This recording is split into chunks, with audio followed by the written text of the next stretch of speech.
अल्लाह रब्बुल इज़्ज़त इरशाद फरमाता है, ऐ फरिश्तों कहाँ से आ रहे हो। फरिश्ते अर्ज़ करते हैं, ऐ बारे इलाहा, तू तो दिलों के हाल जानता है, तुझसे कोई चीज़ भी छुपी हुई नहीं है। अल्लाह रब्बुल इज़्ज़त इरशाद फरमाता है, मैं तुम्हारी ज़बान से सुनना चाहता हूँ कि तुम कहाँ से आ रहे हो। फरिश्ते अर्ज़ करते हैं, ऐ बारे इलाहा, मैं उस महफिल से आ रहा हूँ जहाँ पर तेरा और तेरे महबूब का जिक्र हो रहा था। मैं वहाँ पर परों का साया किए हुए था। अल्लाह रब्बुल इज़्ज़त इरशाद फरमाता है, ऐ फरिश्तों गवाह रहना, उस महफिल में जिसने भी शिरकत की है मैंने सबको बख्श दिया। तो ये महफिलों का, इनको आप छोटा मोटा मत समझा कीजिए, ये अफरा तफरी का माहौल मत बनाया कीजिए। आप सिर्फ इतना ध्यान दिया कीजिए, ये महफिल किसके नाम से सजी है और किसका जिक्र हो रहा है। दोनों जहां के मालिक व मुख्तार का जिक्र हो रहा है। अगर इसमें अफरा तफरी होगी तो जाहिर सी बात है कोई आपको देख भी रहा है। तो ऐसी महफिलों में जब भी आप शिरकत करें, बावजू कीजिए और बड़े ही अदब के साथ बैठा कीजिए। यह आम महफिलें नहीं है, ये कोई पार्टी का जलसा नहीं है। ये नबी करीम सल्लल्लाहु अलैहि वसल्लम का जिक्र होता है, बुजुर्गान दीन का जिक्र होता है, जिन्होंने अपनी सारी ज़िंदगी अल्लाह की रज़ा के लिए गुजार दी। और दर्जात उसी के बुलंद होते हैं जिसके दिल में खौफ इलाही होता है। सबसे पहले आप अपने दिल में खौफ खुदा पैदा कीजिए। अगर खुदा का खौफ दिल में होगा तो खुदा की कसम जहाँ पर भी उसका जिक्र होगा आप लरस जाएंगे। और कोई भी गुनाह करने से पहले अपने दिल में ये ज़रूर सोच लिया करिए कि कोई देख रहा है ना देख रहा है, लेकिन अल्लाह ज़रूर देख रहा है।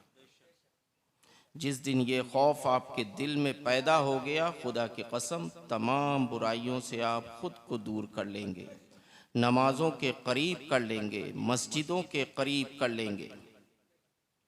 और एक चीज़ बहुत ही मुख्तसर सी, किसी दूसरे पर तनकीद करने से पहले बेहतर है कि आप अपने अंदर झांक के देखिए। किसी को तबलीग करने से बेहतर है कि आप अपने घर में तबलीग कीजिए। पहले सबसे आप खुद नमाज पढ़िए और अपने बच्चों को नमाज की आदत डालिए।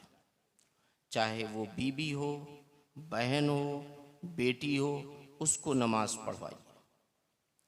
जब आप अपना घर सुधार लेंगे तो आपका पड़ोसी आपकी अदाएं, आपकी आदतें देखकर आपके घर से जो कुरान की तिलावत की आवाज़ आएगी, अगर चाहे जितना भी बेनमाजी हो, एक वक्त वो आएगा कि आपको देखकर वो भी 5 वक्त नमाज पढ़ता हुआ नजर आएगा। तो ये तबलीग की जिम्मेदारी सिर्फ उलमाए इकराम की है, ये काम उनको करने दीजिए।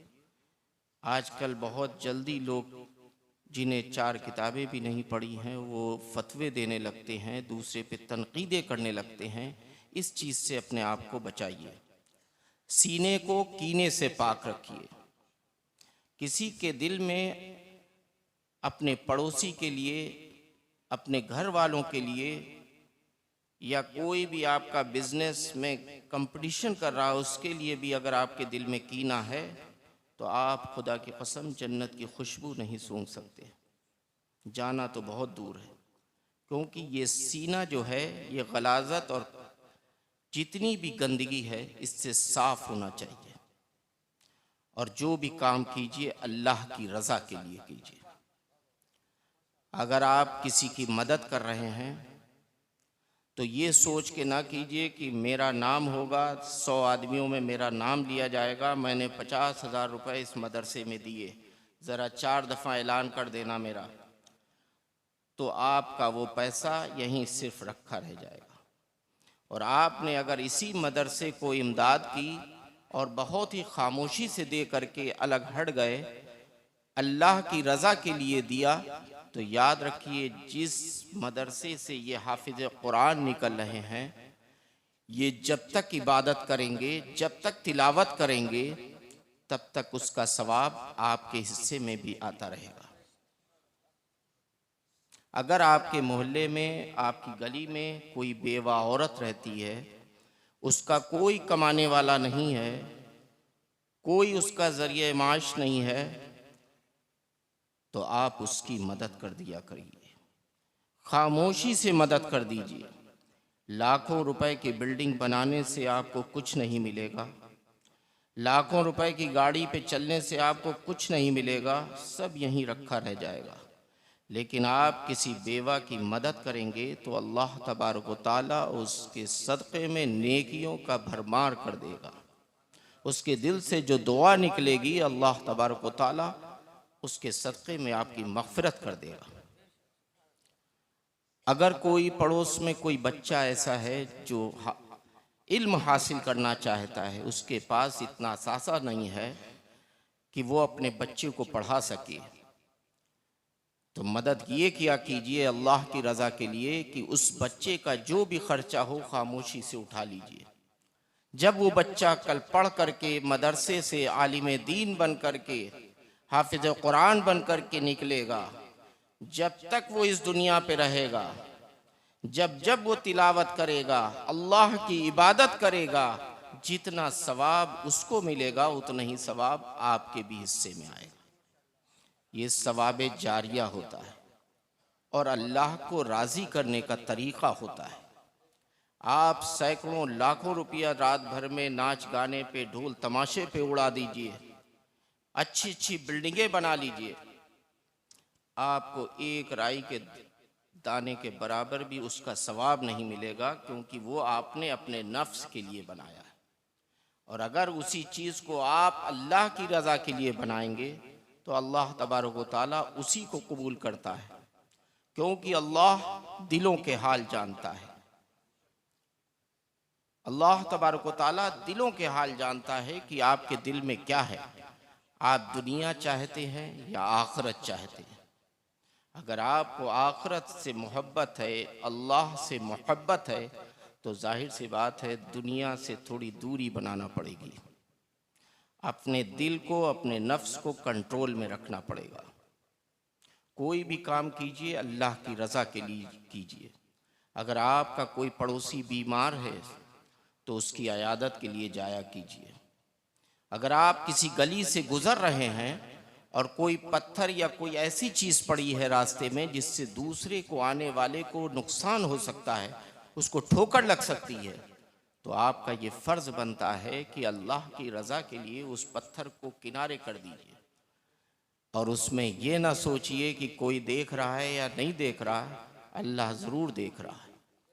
जब आप अपनी ये आदतें बना लेंगे, दूसरे को नुकसान ना पहुँचे, किसी का दिल ना दुखे, तो इंशाअल्लाह वो वक्त ज़रूर आएगा कि आपके घर में बरकतें भी होंगी, रहमतें भी होंगी। तमाम मुसीबतों को अल्लाह तबारक व तआला टाल दिया करता है। कहने का मकसद ये है कि अपने बच्चों को दीनी तालीम ज़रूर दें, और बच्चों से ज़्यादा अब इस वक्त जो ज़रूरत है वो बच्चियों की भी है। अपनी बच्चियों को कम से कम इतनी दीनी तालीम ज़रूर दीजिए कि हराम और हलाल की उन्हें ज़रूर तहज़ीब हो जाए।